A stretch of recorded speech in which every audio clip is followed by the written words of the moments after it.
প্রিয় দর্শক, বিএনপির সঙ্গে ডক্টর ইউনূসের যে মিটিংটা হয়েছিল গতকাল এবং সেটা হওয়ার পর বিএনপির যে প্রতিক্রিয়া এবং সেটা নিয়ে সরকার পক্ষের যে ব্রিফিং, এই সব মিলিয়ে কিন্তু আমার কাছে পুরো বিষয়টা কি ঠিক ক্লিয়ার মনে হচ্ছে না। সবাই যে একইভাবে চিন্তা করছেন, একই লাইনে হাঁটছেন, একই ধরনের ভবিষ্যৎ আমাদের জন্য দেখাচ্ছেন, আমার কাছে কিন্তু সেরকম মনে হচ্ছে না। আমি একটা দ্বিধায় পড়ে গেছি। দ্বিধাটা কোথায় সেটা বলি। প্রথমত হলো যে জিনিসটা মানে বিএনপির যে চাওয়াটা, এই চাওয়াটা ঠিক কি বেঠিক। বিএনপি কী চেয়েছে? তারা চেয়েছে যে ডিসেম্বরের মধ্যে নির্বাচন হতে হবে। তারা ডিসেম্বরের মধ্যে নির্বাচন চায়। ডিসেম্বরে নির্বাচন না হলে কি হবে তারা কিন্তু আবার তা বলেনি, সফটলি বলেছে ডিসেম্বরের মধ্যে নির্বাচন চায় এবং বের হয়ে এসে আবার কঠোর ভাষায় বলেছে যে তারা এই কথাতে কিছুমাত্র সন্তুষ্ট নয়। তো ভেতরের মোলায়েম ভাব, বাইরে এসে কঠোর ভাব কেন? তাহলে কি বাইরের এই কথাগুলো সে তাদের যারা কর্মী সমর্থক আছে তাদেরকে উদ্দীপ্ত রাখার জন্য বলছে? এইটা কিন্তু একটা প্রশ্ন। আমি অনেকগুলো অপশন আপনাদের সামনে আজকে এটা নিয়ে তুলে ধরতে চাই। দ্বিতীয়ত, যখন এই বিষয়টা নিয়ে আলোচনা হচ্ছে যে বিএনপি ডিসেম্বরের মধ্যে নির্বাচন চায়, তখন আমি সোশ্যাল মিডিয়ায় এক ধরনের প্রচারণা দেখছি। সেই প্রচারণা হলো এত তাড়াতাড়ি নির্বাচনের কি আছে, ডক্টর ইউনূস তো ভালোই চালাচ্ছেন, তাহলে উনি 5 বছর থাকলেই পারেন। কেউ কেউ বলছেন আপনি 10 বছর থাকুন, কেউ কেউ আরও বাড়াচ্ছেন। কিন্তু একটা জিনিস তারা মাথায় রাখছেন না যে ডক্টর ইউনূস কোনো অমর ব্যক্তিত্ব নন। অমরত্বকে প্রকৃতি স্বীকার করে না, আল্লাহ স্বীকার করেন না। মানুষকে একসময় চলে যেতে হয়। তো 10 বছর যদি হয় তখন ওনার বয়স হবে 94। 94 বছর বয়সে হয় না রে ভাই, তখন তো মানুষ কাপড় চোপড়ই ঠিক রাখতে পারে না। কাজে এটা হয় না। এভাবে আবেগ দিয়ে দেশ চালানো যাবে না। আবেগ দিয়ে ক্ষমতা কে থাকবে না থাকবে সেটাও নির্ধারণ করা যাবে না, এটা ঠিক না। আবার আরেকটা কথা, যারা বলছেন যে উনি 3 বছর থাকুক অথবা 5 বছর থাকুক, তারা কিসের ভিত্তিতে বলছেন সেটাও ক্লিয়ার না। তারা বলছেন জনগণ চায়, উনি নিজে চান, কোনো সন্দেহ নাই। এখন উনি কি সকলের মতটাকে পড়তে পেরেছেন? গণতন্ত্রের সকলের মত পড়ার একমাত্র পদ্ধতি হচ্ছে নির্বাচন। ঠিক আছে, যদি ডক্টর ইউনূস সাহেব এই সরকার চালানোর জন্য সবচেয়ে যোগ্যতম ব্যক্তি হন, তাহলে নির্বাচন করুন, কোনো আপত্তি তো নাই। উনি যে কোনো একটা আসন থেকে নির্বাচন করুন। উনি যদি পাশ করেন তখন ওনার একটা দল থাকলে ওই দল যদি পাশ করে উনি প্রধানমন্ত্রী হতে পারবেন। যে আকাঙ্ক্ষাটা আবার সার্জিস আলম করেছে, যে তার নাকি জীবনে একটা অতৃপ্ত আকাঙ্ক্ষা, ওনার জীবনে একটা আকাঙ্ক্ষা, বিশাল আকাঙ্ক্ষা, উনি একবার দেখে যেতে চান যে উনি একটা রাজনৈতিক সরকারের প্রধান হবেন। সার্জিস আলমের আকাঙ্ক্ষা বাস্তবায়িত হতে পারে। তাহলে দেখুন, এই যে 5 বছর তত্ত্ব, এই তত্ত্বটা আসলে প্রথমে কোথা থেকে আসলো একটু মনে করে দেখুন তো। এটা আমরা প্রথম শুনলাম ধর্ম উপদেষ্টার কাছে। ধর্ম বিষয়ক যিনি উপদেষ্টা, তিনি একবার একটা থিওরি দিলেন যে যেহেতু হাসিনা সরকার 2024 জানুয়ারিতে ইলেক্টেড হয়েছিল, তো তারা যদি 5 বছর, তাদের যতদিন মেয়াদ মানে 2029 জানুয়ারি পর্যন্ত, সেই সময় পর্যন্ত এই সরকারের মেয়াদ থাকবে, এরকম একটা থিওরি উনি দিলেন। এই থিওরিটা খুব একটা বাজারে পাত্তা পায়নি। এরপর আমরা প্রথম শুনলাম সার্জিস আলমের এই মন্তব্য, এবং তখন সবচেয়ে জোরালো মন্তব্যটা আসলো। সবচেয়ে জোরালোর আগে এরপরে যে আরেকটা মন্তব্য আসলো সেটা দিয়েছিল আমাদের স্বরাষ্ট্র উপদেষ্টা। উনি বলেছেন যে জনগণ নাকি, সাধারণ মানুষ নাকি চায় যে এই সরকার 5 বছর থাকুক, এরকম একটা দিলেন। আর ওই দিক থেকে সবচেয়ে জোরালো বক্তব্যটা এই স্বরাষ্ট্র উপদেষ্টার আগে যেটা এসেছে ওটা দিয়েছেন প্রথম পিনাকি ভট্টাচার্য। উনি একটা থিওরি দিয়েছেন, একটা হাইপোথিসিস দিয়েছেন। উনি এরকম দেন, প্রায়ই দেন, অনেক কিছু দেন। এগুলি কোনো কিছু কিছু ভালোও দেন, আমি এটাকে অস্বীকার করবো না। ওনার মেধা আছে, পড়াশোনা আছে, আমি ওনার বিশেষ ভক্ত একজন। তো যে কোনো কারণে উনি অবশ্যই আমাকে পছন্দ করেন না, করুক, কোনো সমস্যা নাই। তো উনি একটা থিওরি দিলেন, নানা রকম তত্ত্ব দিলেন। সেই তত্ত্বটা কেমন দিলেন, যে ডক্টর ইউনূস থাকবে, উনি থাকবে চিফ অ্যাডভাইজার, তার সঙ্গে ডেপুটি চিফ অ্যাডভাইজার হবেন তারেক রহমান। তারপরে এই ক্যাবিনেটের এখন যারা আছেন তাদের মাঝখান থেকে যারা যারা ভালো করছেন, আবার কারা ভালো করছেন বুঝবেন কীভাবে, বিদেশে একটা ফার্মকে নিয়োগ করা হবে বোস্টনের, তারা এসে দেখে দেবে, তারা হিসাব নিকাশ করে বলবে যে কে ভালো পারফরমেন্স করছে, কে কার পারফরমেন্স ভালো না, এটা বলে দেবে। বাকিদেরকে ঝেঁটিয়ে বিদায় করা হবে। তারপর সকল দল থেকে একজনকে প্রতিনিধি নেওয়া হবে, সেই জাতীয় সরকারের ফর্মুলা কিন্তু প্রতিনিধি নেওয়া হয়ে তারপরে এই গভর্নমেন্টটা 5 বছর থাকবে। দেখেন এই থিওরি হিসেবে এটাকে আমি একদম উড়িয়ে দিই না। আমার কাছে এই থিওরিটা একদম যে হাস্যকর থিওরি আমি তা বলি না, কিন্তু আমি যেখানে আপত্তিটা এই থিওরিতে আবার, সেটা হলো গিয়ে এটা তো জনগণের মত হলো না, এটা মেবি একজন অসাধারণ মেধাবী লোকের মত হলো, কোনো সমস্যা নাই। কিন্তু উনি যে সব বুঝেন তা তো নয়। আবার ওনার বুঝটা যে জনগণ পছন্দ করেন সেটাও তো আমি কনফার্ম না। গণতন্ত্রের মূল ভিত্তি হলো জনগণের মত, জনমত। দেখেন আপনি জ্ঞানী মানুষ, আমি হয়তো অর্ধশিক্ষিত, আর আমাদের দেশে প্রচুর আছে অশিক্ষিত, কিন্তু আপনি বিশাল জ্ঞানীরও 1 ভোট, আমি অর্ধশিক্ষিতরও 1 ভোট, এবং একদম যে অশিক্ষিত তারও 1 ভোট। কারণ এই দেশটাতে আমাকেও থাকতে হবে, ওনাকেও থাকতে হবে।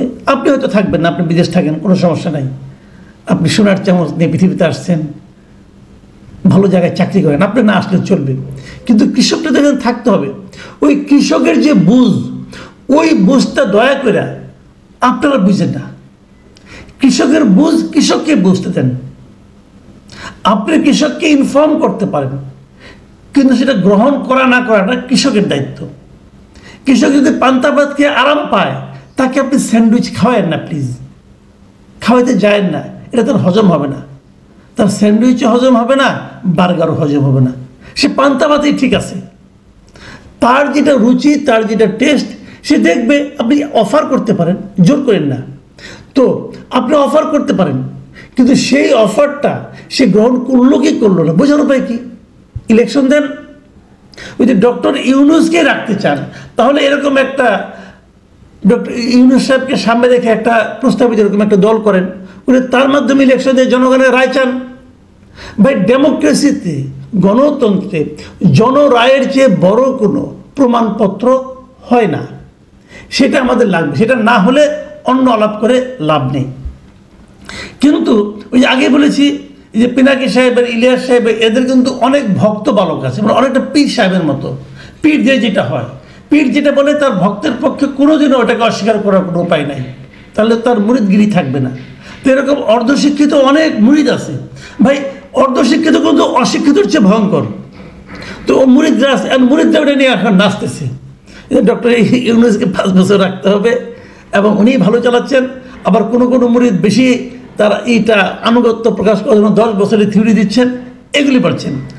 এটা চলছে এখন আমার প্রশ্ন হলো, এর বিপরীতে তারা বলছে আমরা কি কেবলমাত্র একটা নির্বাচনের জন্য সরকারের পতন ঘটিয়েছি। তাহলে কী জন্য পতন ঘটিয়েছেন আপনি?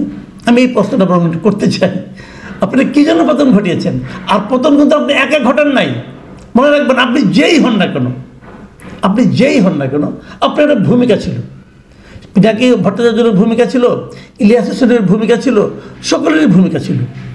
হয়তো তুলনামূলকভাবে চিন্তা করতে গেলে পরে 100 জনের মধ্যে, অথবা 1000 জনের মধ্যে, অথবা 1 লাখ লোকের মধ্যে হয়তো সর্বশেষ ভূমিকাটা আমারও ছিল। আমরা সবাইতে কিছু কিছু কথা বলেছি।